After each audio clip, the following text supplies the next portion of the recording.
syair atau mesyair, petem, dan deria, apakah masih layak untuk kita lestarikan? Petem itu sendiri sebenarnya konotasi, kalau memang kita arahkan ke konotasi yang tidak baik, itu orang yang tidak hanabut. Iya, betul. Ya, udah hanabut, liaba ngembut. Ya.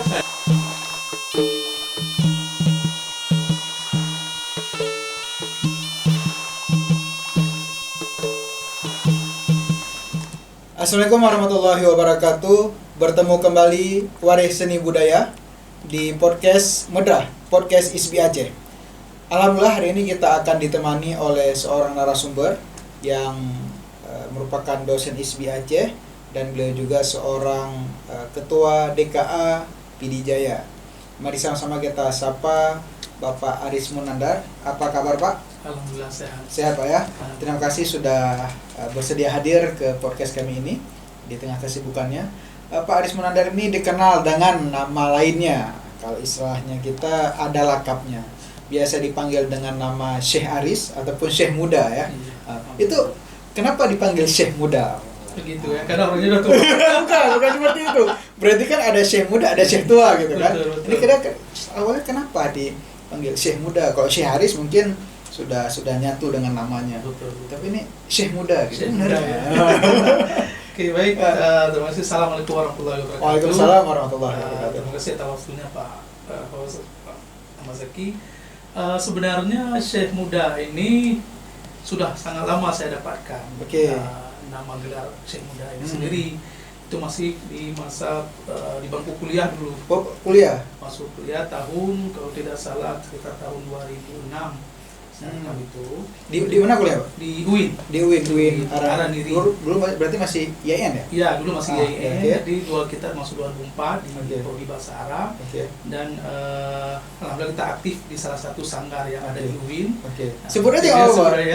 Itu sanggar seni selaut. Oh, S3 ya? S3 ya. Okay. Jadi kuliahnya S1 tapi orientasinya S3. Jadi disitulah saya mulai belajar yang namanya seni. Khususnya seni Aceh yang berdasarkan lebih kepada tradisinya. Oke, seni tradisi. Seni tradisi. Kalau di sanggar seni selaut itu memang lebih ke seni tradisi. Nah, jadi pada suatu ketika kita tampil ke wilayah Aceh Utara setelah tsunami itu kita tampil ke Aceh Utara. Jadi jumpa dengan salah satu ketua MAA waktu itu, ketua MAA Luk Sumawi, dan masih bergabung waktu itu. Jadi kita tampil dan ada satu orang juga senior saya, itu Bang Jul Pase. Oh, Jul Pase. Jul Pase, beliau satu angkat. Mungkin bisa disapa Bang Jul Pase. Iya, mungkin. Assalamualaikum Bang Jul Pase. Ini beliau senior dan sekarang artis beliau. Dan sudah dikenal di mana-mana. Jadi kita tampil duet berdua di Aceh Utara waktu itu. Dan hasil penampilan kita dilihat oleh ketua MAA Aceh Utara. Dan dipanggil kita. Dipanggil kita, Bang Jul Pase. Dikasih gelar juga Bang Jul Pase hari itu karena beliau berasal dari Pase. Betul. Ya. Dan secara tidak langsung juga saya dipanggil Syekh Muda. Syekh Muda oleh beliau dan kita kasih gelar untuk Aris adalah Syekh Muda Aris. Berarti lakapnya. Lakapnya ya. Mungkin itu asal mula diberi gelar Syekh Muda Aris. Mungkin kita juga selalu tampil dengan Bang Jul Pase itu bersyair, selain juga menyanyikan lagu-lagu Aceh. Betul. Mungkin itu sekilas.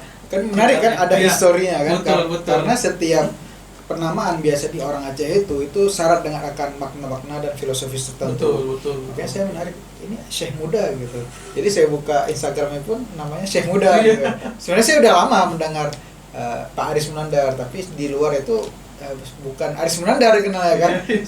Lebih sering dikenal Syekh Aris ataupun Syekh Muda. Karena ini kita bertemu saya penasaran, saya bertanya seperti itu.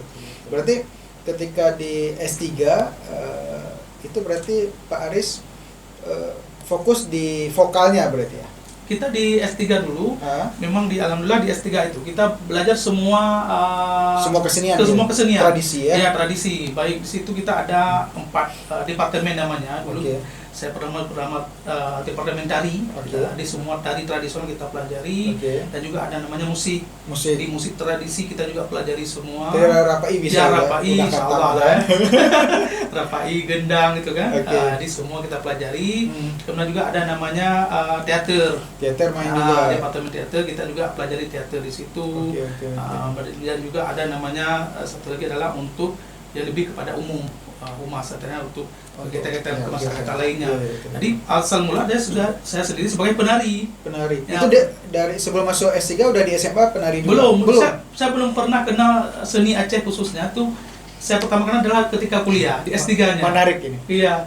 Jadi banyak orang nggak bertanya apakah ini mungkin ada dari keluarga. Betul. Ya, ada unsur dari keluarga atau dari lingkungan sekitar di kampung dulu atau di sekolah itu tidak ada. Tidak ada sama sekali. Iya. SMA dulu di PD. SMA ya, Man satu PD dulu. Terus ke Banda dan di sana. Ya, langsung masuk ke UIN, ke IN hari itu. Dan saya tertarik mulai mempelajari seni Aceh itu bahkan ketika ospek dulu kita kan ada ospek betul ya. Lihat penampilan ketika ospek kan ditampilkan UKM itu betul. Jadi di antara banyaknya UKM di YN dulu saya tertarik dengan Rapai Igelengnya S3 dan itu memang di kampung ada juga terlibat di Syekh Zikir Zikir Maulid itu sebatas tidak ada organisasi khusus. Jadi disitulah saya pelajari awal mulai sebagai penari Rapai Igeleng. Penari Rapai Igeleng dasarnya. Betul. Jadi semua makanya saya pelajari semua tari Samangayo, kemudian ada tari Ratu Bantai, tari tradisi lainnya, tari Sedati apalagi kan itu. Betul. Jadi di antara ketika latihan atau penampilan dilihatlah oleh pelatih kami atau senior kami, ini Aris kok lain di antara yang lain suaranya. Makanya disuruh untuk pelajari. Ditarik oleh senior, khususnya itu Bang Jul Pase untuk pelajari sebagai syekhnya. Jadi disitulah awal mula jadi syekh. Jadi ditarik dari barisan. Iya, dari barisan. Jadi disitulah awal mula untuk belajar syekh atau syair. Di situ juga kita mengenal dengan seni-seni lain. Alhamdulillah dengan belajar di Sanggar Seni Selaut, kita mengenal artis lah waktu itu Bang Bang Sadi Lamno, banyak Ayam Mediahus, mungkin beliau telah senior bagian sastra, ada juga kawan-kawan dari seluruh Aceh lainnya. Cukup menarik, jadi proses perkenalannya memang sama sekali tidak kenal. Dan tiba-tiba bukan tiba-tiba sampai sekarang jatuh cinta dan berkarya di dalamnya gitu ya. Saya rasa makanya saya penasaran juga ini sama seperti yang lain, apakah sudah ada dulu, rupanya di situ mulai.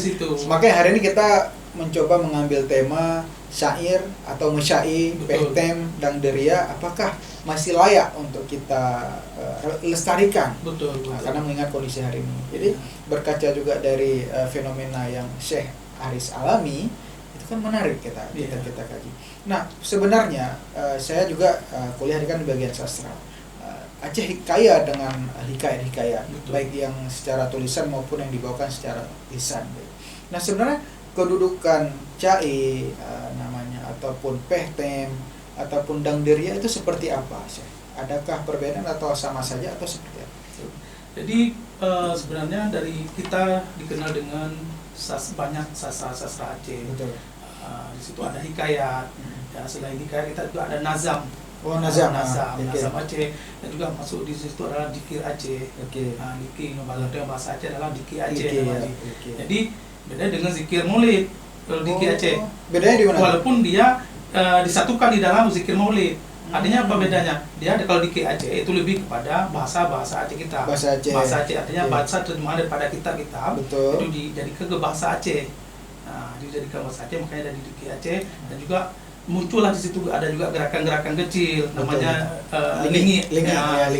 Itu juga masuk ke dalam Liki Aceh. Sedangkan kalau zikir satu lagi full Arabnya. Iya, full Arabnya. Contohnya mungkin sering kita dengar di zikir maulid. Assalamualaikum. Itu coba. Ini pantang dipancing. Coba sih. Iya kan. Zikir maulid. Kalau zikir maulid contohnya ini ya Nastaghfirullah ya Allah lana wa lakum min dzambina maulana wa min dzambikum. Itu kalau zikir maulid. Dan itu sering kita dengar perayaan maulid atau peringatan maulid Nabi besar Muhammad SAW. Kalau di Aceh itu memang dari bawah juga dalam maulid. Contohnya Sabda Nabi alaihi salam sembahyang limong tameh agama menyotan tameh Allah Allah remah rebah hancur patah rugo gata. Masyaallah. Itu juga dari bahasa Arab sebenarnya. Iya, diterjemahkan ya. Diterjemahkan ke bahasa Aceh. Kalau bahasa Aceh meram-meram boleh. Mungkin agak terganggu di suaranya ya. Mungkin mohon maaf kurang dari sehat. pemirsa semua. Kurang sehat aja seperti ini ya. Gitu ya. Kalau memang stamina prima ya, berarti zikir yang tadi Arab yang kemudian ketika zikir dinamakan zikir Aceh, maka itu adalah intisari dari Arab itu kemudian diacehkan gitu. Karena kan kita tidak terlepas daripada Islam itu sendiri. Okay. Nah, makanya banyak juga ketika diperkenalkan Islam juga dulu Aceh melalui syair-syair. Betul. Banyak syair Arab yang diterjemahkan ke Aceh. Betul. Supaya untuk mudah diterima. Mungkin itu syair. Terus kemudian pehtem. Ya. Nah, sekarang kan pehtem itu kalau memang, dan saya pun berdasarkan pengalaman di lingkungan ketika mengatakan pusing gam yang gak ada pehtem. Nah, jadi kan konotasinya negatif. Betul. Negatif dia ke hal yang tidak baik gitu. Ya. Itu sebenarnya apakah pehtem itu betul-betul sebuah penamaan ataukah memang pehtem itu untuk kita mengatakan nyata gamnya nggak ada mubrah ya nggak ada pegah haba-haba bangga itu seperti apa sih? Betul. Sebenarnya pehtem kemudian ada satu lagi dangderia kan satu kesatuan sebenarnya itu bagian daripada sastra. Oke. Ya, syair tadi syair. Kadang perbedaannya mungkin tidak terlalu jauh dalam diri tiga. Mungkin kalau dua antara pehtem dengan dangderia itu tidak terlalu jauh. Karena itu adalah sebenarnya mereka itu adalah bagian dari sastra dan hikayat. Di hikayat. Jadi dalam hikayat Aceh itu banyak beberapa bagian. Beberapa jenisnya Jadi ada pehtem, ada dangderia, ada juga namanya yang sering kita kenal adalah PMTO. PMTO juga itu bagian daripada sastra dan juga bagian daripada hikayat. Ada juga ada namanya biola Aceh. Biola Aceh dan juga ada namanya Lah Bogato. Lah itu memang nama orang. Tokohnya Lah itu. Kemudian Bogato itu adalah sesuatu macam pehtem itu juga. Kenapa dinamakan pehtem? Nah, pehtem itu sendiri sebenarnya konotasi kalau memang kita arahkan ke konotasi yang tidak baik itu orang yang tidak hanabut. Iya, betul. Hanabut liaba ngembut ya. Jadi itu yang namanya pehtem. Tapi dalam hal konteks seni, konteks sastra itulah memang satu satu alur cerita. Nah, itu ketika penampilan atau kita pertunjukan itu ada satu orang yang menampilkan yang menamakan diri adalah pehtem. Iya. Tem itu apa? Pehtem itu satu wadah. Itu memang dari bentuk nyoba ada yang lagi plot tem. Plot tem itu berarti kalau sekarang bisa dikatakan seperti kaleng kongguan. Ya, jadi biar teman-teman milih kan tanya apa itu tem. Betul. Susah kita jelaskan. Jadi kalau diibaratkan sekarang mungkin yang baru-baru Idul Fitri juga ini kan. Jadi ketika menemukan kaleng kongguan di luarnya, di dalamnya sudah keripik, itulah tem namanya. Atau tempat yang ketika orang menyiram tanaman. Terbuat dari tem. Tapi sekarang udah banyak dari atom juga. Iya, betul. Sekarang udah modern. Makanya ketika kondisi modern sekarang kita bahasa. Kembali lagi kan. Makanya jadi pehtem itu suatu penampilan sastra, hikayat. Itu dengan memukul itu atau seperti apa? Kenapa dikatakan pehtem tadi? Itulah artinya sesuatu alat yang dibawakan oleh si penyair itu berbentuk tem. Tem itu sendiri. Makanya itu menjadi alat bagi dia ketika tampil, maka terkenal dengan pehtem. Sedangkan isi atau kandungan yang dibawa oleh si penyair ini itu juga syekhnya itu hikayat. Dan bercerita juga. Mungkin diawali dengan sambutan dalam bahasa Aceh kan. Dan juga ketika penampilan baru ada hikayat-hikayat yang dia bawakan, dan itu ada sesuatu ketika dia harus memukul tem itu sendiri. Untuk apa tuh dipukul tem itu? Itu salah satu bagian daripada pertunjukan. Pertunjukan yang menarik atraksinya itu. Atraksi itu sendiri. Dan itu hampir sama dengan PMTO. Begitu juga dengan dangderia. Dangderia gitu juga. Dangderia hampir sama seperti itu. Juga berawal daripada hikayat-hikayat. Jadi membuat dibungkus sebuah penampilan itu sendiri sehingga menarik penonton. Makanya juga dimanakan dengan dangderia. Danderia kan itu bukan alat. Kalau itu kalau PTM kan sebuah alat. Ya, nah, kalau alat. Danderia ini hampir sama dengan lakarnya dengan PM Top.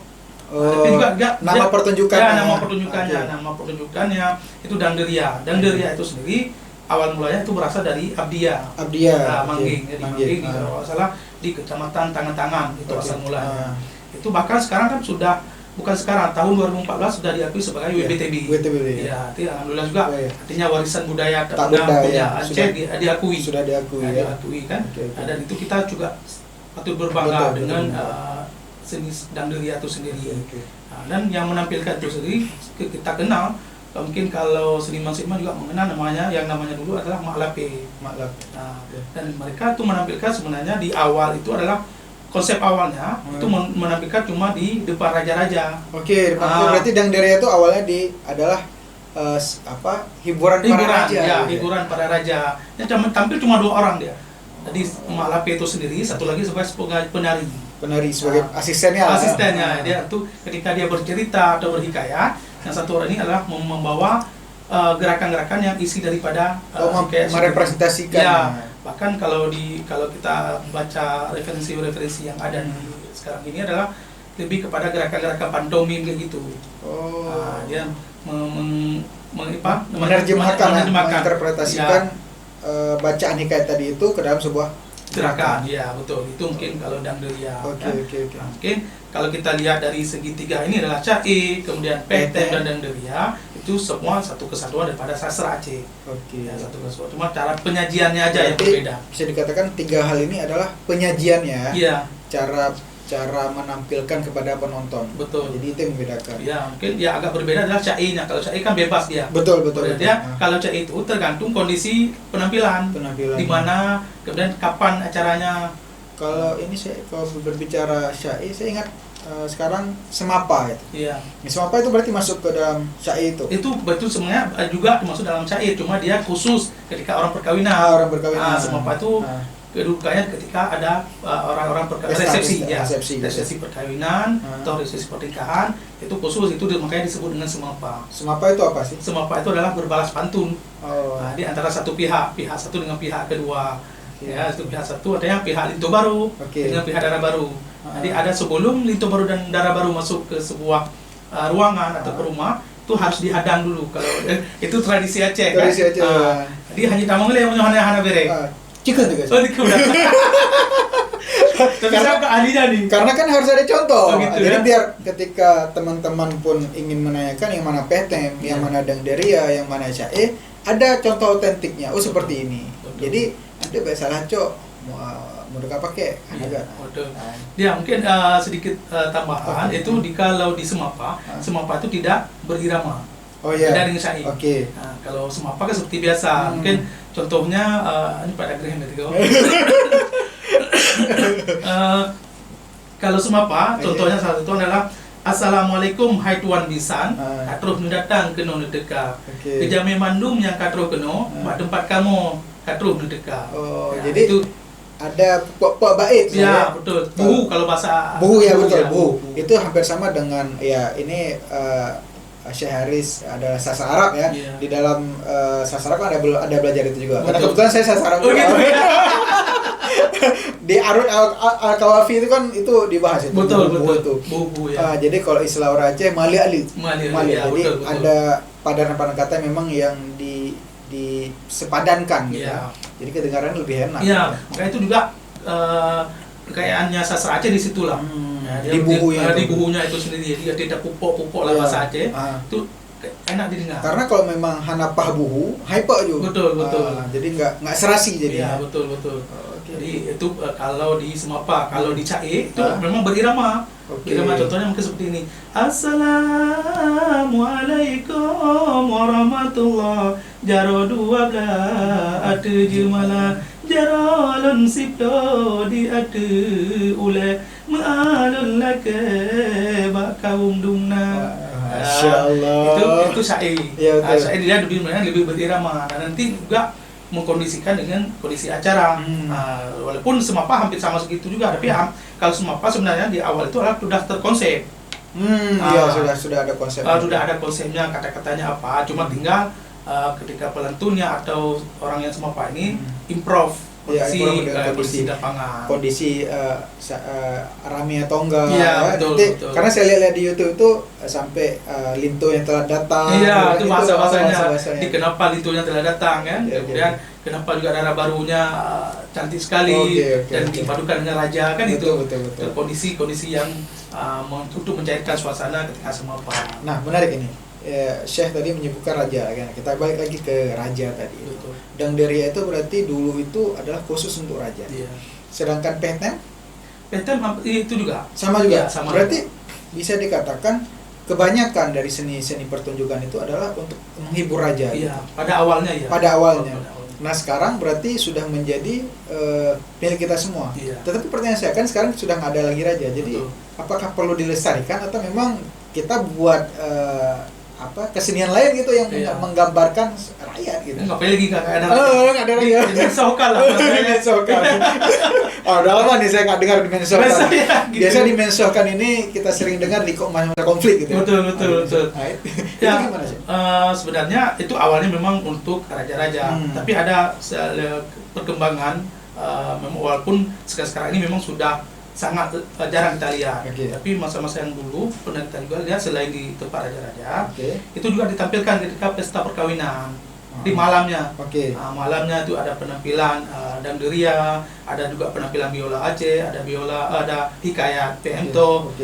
Di situlah mulai dikembangkan, mulai dilestarikan dari ketika perkawinan. Kemudian juga ada kegiatan-kegiatan besar hari Islam lainnya. Ketika Maulid juga ditampilkan, tapi dalam waktu terbatas. Dan mungkin salah satu penyebabnya kurang dilihat populer. Pada dasarnya itu Dang Deria itu menampilkan 1 kali 24 jam. Semalam sentuh. Nah, berarti semacam pesta rakyat lah. Ya.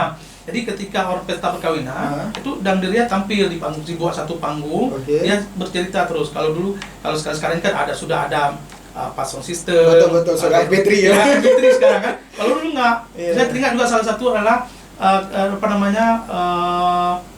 tentang Lah Bogato itu sendiri. Dan saya pernah lihat, dan alhamdulillah sekarang beliau masih ada di PD Jaya.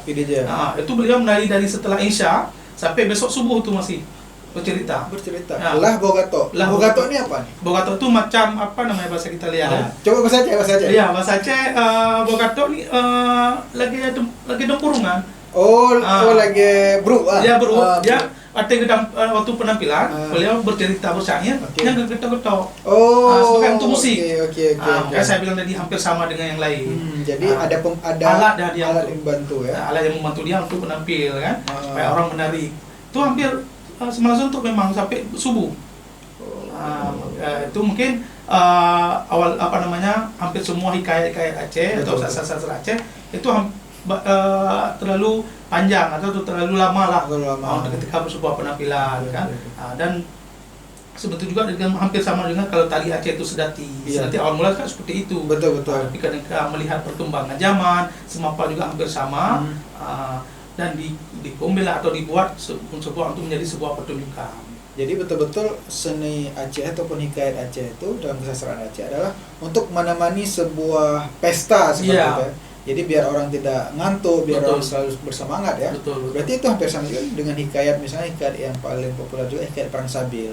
Bagaimana hikayat Perang Sabil itu terus dibacakan ya ketika perang.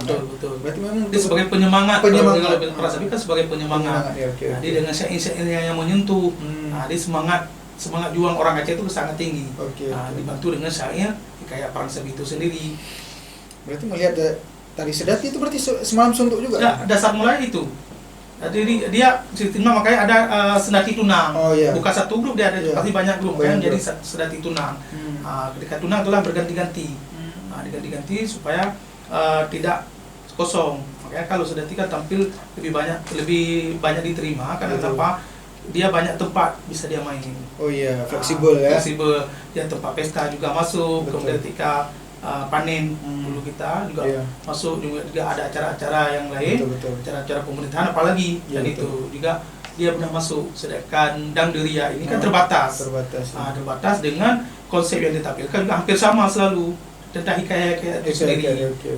Cuma makanya itu mungkin ada beberapa daripada seniman kurang menarik dalam hal Dang Deria. tergerus zaman berarti ya. tergerus zaman.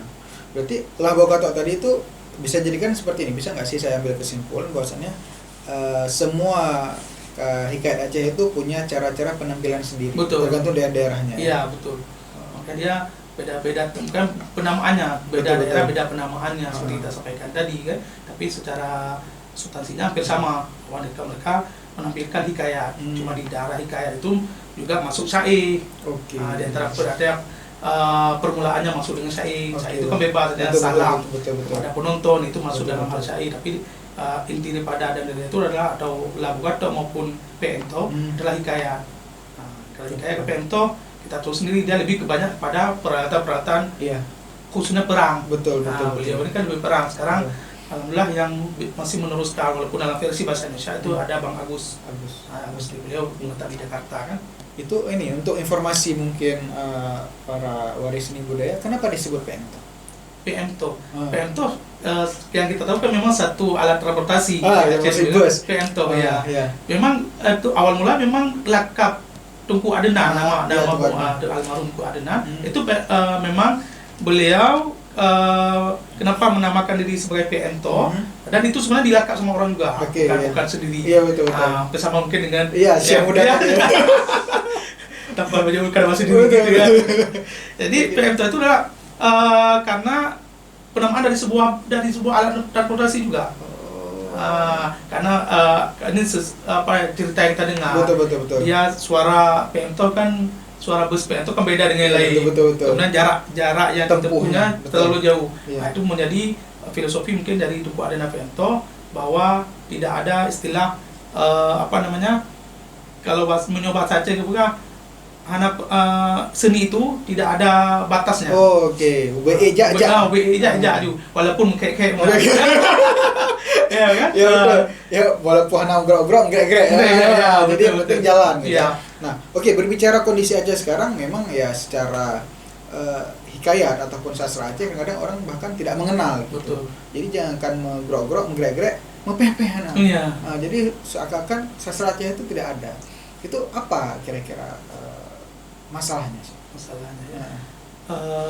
Sebenarnya dalam hal permasalahan yang sekarang ini itu kalau bisa kita sampaikan begini, ada beberapa memang yang tidak terpopulerkan sekarang. Walaupun kalau kita bilang semua sastra tidak juga. Betul. Ya, contohnya tadi semua Pak Alhamdulillah masih ada aktif, kita bilang syair. Dan juga hikayat. Hikayat juga banyak versi-versi lah, betul. Kemudian terkait dengan Dangderia ini PT kenapa mungkin tidak populer? Ini mungkin hampir dalam hal pengenalan atau promosi itu sendiri kurang. Dan tidak ada kader. Itu yang garis bawahnya. Kadernya itu sangat kurang di Aceh. Orang-orang yang bisa menjadi syekh tadi di dalam hal mendalami hal itu sendiri dengan tokoh-tokoh pun tidak ada lagi ini, makanya kurang populer. Tidak ada yang melanjutkan. Ya, contohnya ini mungkin yang masih kita wanti-wanti dan mudah-mudahan ini ada penerusnya ke depan. Itulah salah satunya adalah Lago Katok itu sendiri. Lago Katok. Dan itu satu-satunya di PD Jaya. Tidak ada generasi beliau. Ya, itu yang kita sayangkan. Nah, itu yang kita sayangkan. Begitu juga dengan Biola Aceh. Biola Aceh itu kita baru kemarin juga akhir tahun kemarin kita juga ada buat kegiatan di PD untuk kerjasama dengan Dinas Kebudayaan Provinsi. Itu juga kita membuat workshop tentang Biola Aceh. Biola Aceh. Dan itu satu-satunya juga beliau pemain ketika masih ada yang pemain biola dulu.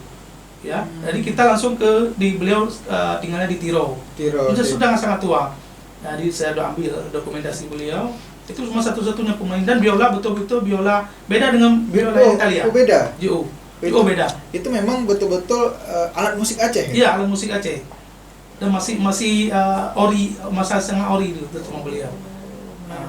Ya makanya kita undang kemarin ke acara dan beliau tampilkan dan beliau memberi workshop untuk rekan-rekan kita di PD untuk tujuan kita adalah untuk kita lestarikan kembali. Supaya ada kader kan, apalagi ke depan kan ada momentum nih. Betul. Dan ini salah satu saya pikir inilah momentum bangkitnya sastra Aceh.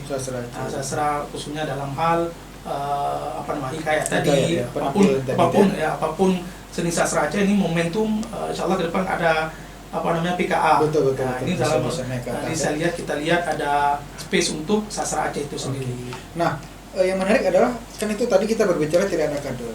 Nah, untuk menjadi seorang syekh ataupun seorang yang bisa membawakan syair Aceh itu, apakah perlu pendidikan formal atau cukup dia dengar-dengar saja? Itu menurut Syekh gimana? Sebenarnya itu kalau itulah karena kan kita di Aceh ini dulu kan tidak ada yang pendidikan formal dalam hal seni ya. Kan itu bukan kelemahan tapi kekurangannya di Aceh dulu. Kita kan tidak ada khusus untuk belajar seni. Mungkin seni hikayat inilah atau seni pentonya seperti ini. Jadi ujungnya adalah mengalam ya. Nah, jadi ketika mempelajari itu sistem alam. Jadi dia masuk sanggar, di situ dia belajar. Nah, belajar tidak ada yang formal yang mungkin yang khusus, nggak ada. Khusus mungkin bahkan tidak ada yang dibuat pelatihan khusus, nggak ada juga. Kalau dulu. Sekarang mungkin sudah ada dan mungkin ada program-program dinas. Itu baru mulai terrealisasikan itu. Tapi kalau secara pembelajaran itu dari dulu memang tidak ada yang harus formal. Berarti lebih kalau dulu ya ada juga yang mengure, tapi lebih banyak temire. Ya, lebih banyak temire.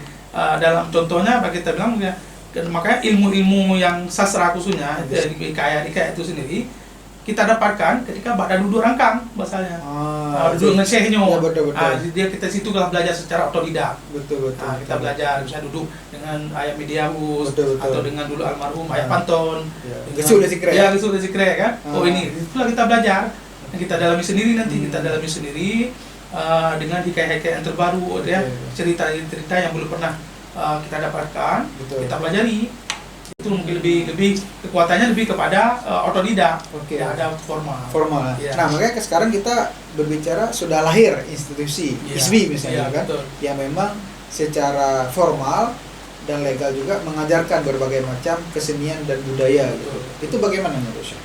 Dan ini sangat bagus, saya sangat bagus, dan ini salah satu mungkin wadah untuk seniman-seniman Aceh yang mungkin bukan bahasa jalanannya ada, dan selama ini belajar otodidak, senilah mungkin yang wadah yang formalnya.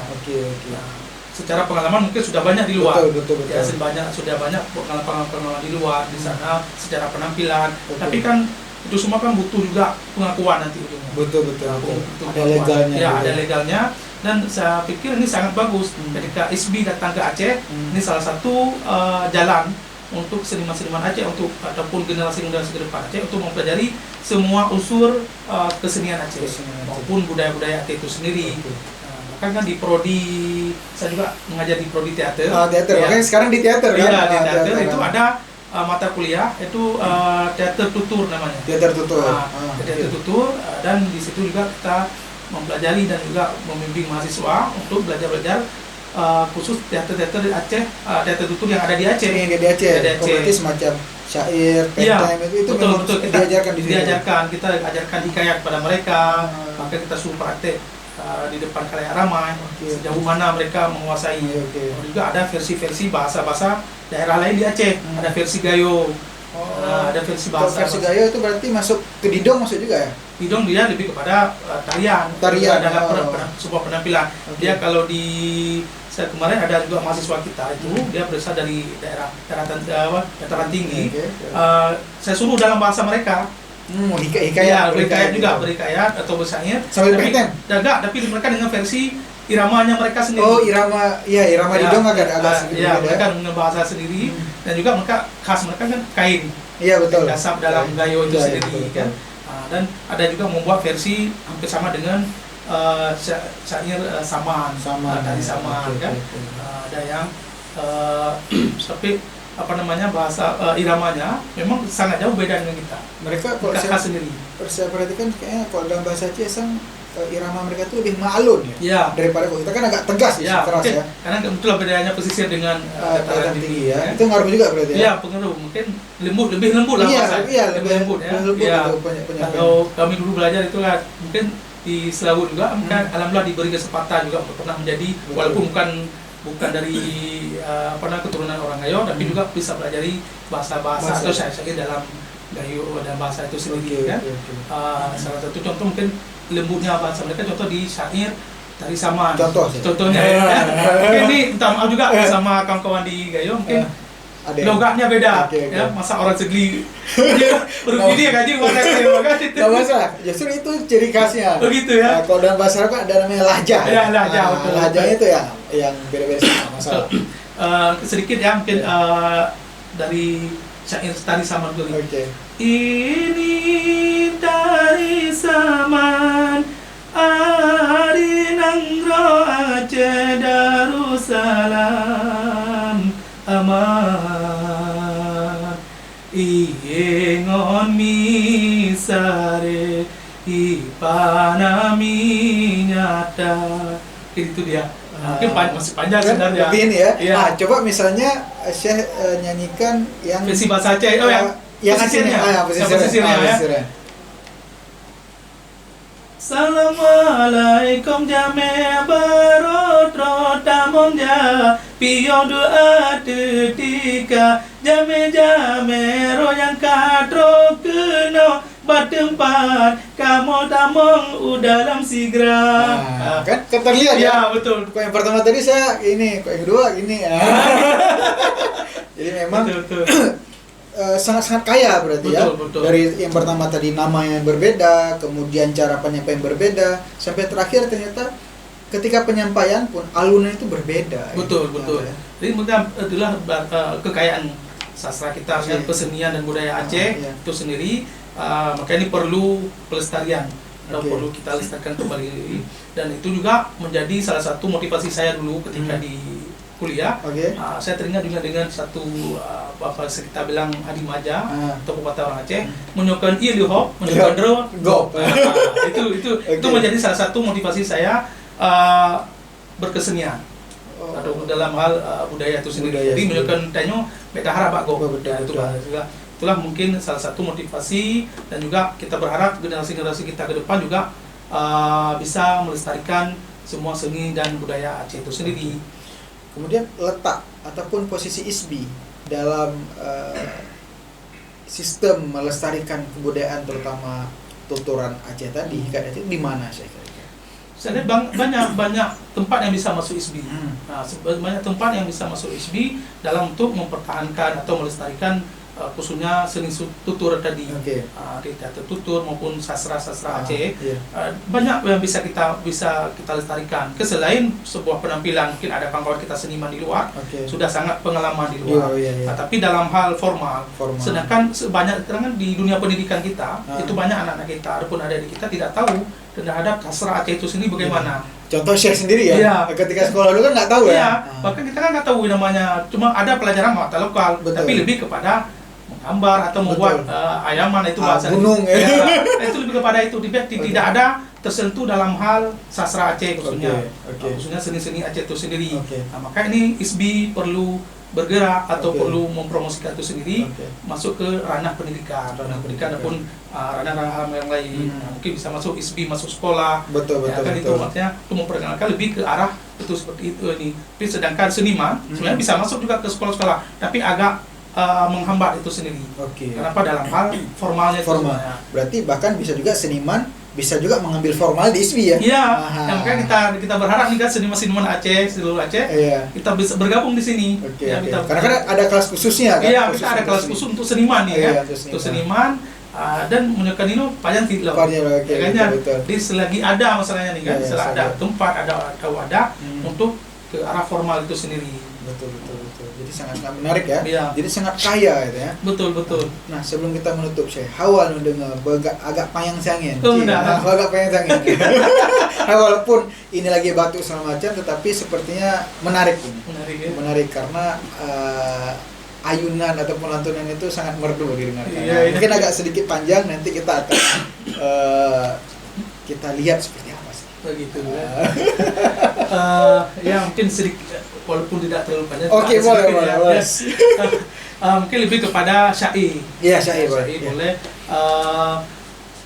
Assalamualaikum warahmatullah.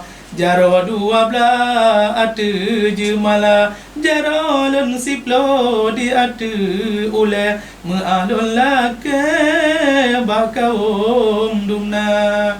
Mekru semangat rahmat Tuhan yang pujud alam langit ngan dunia.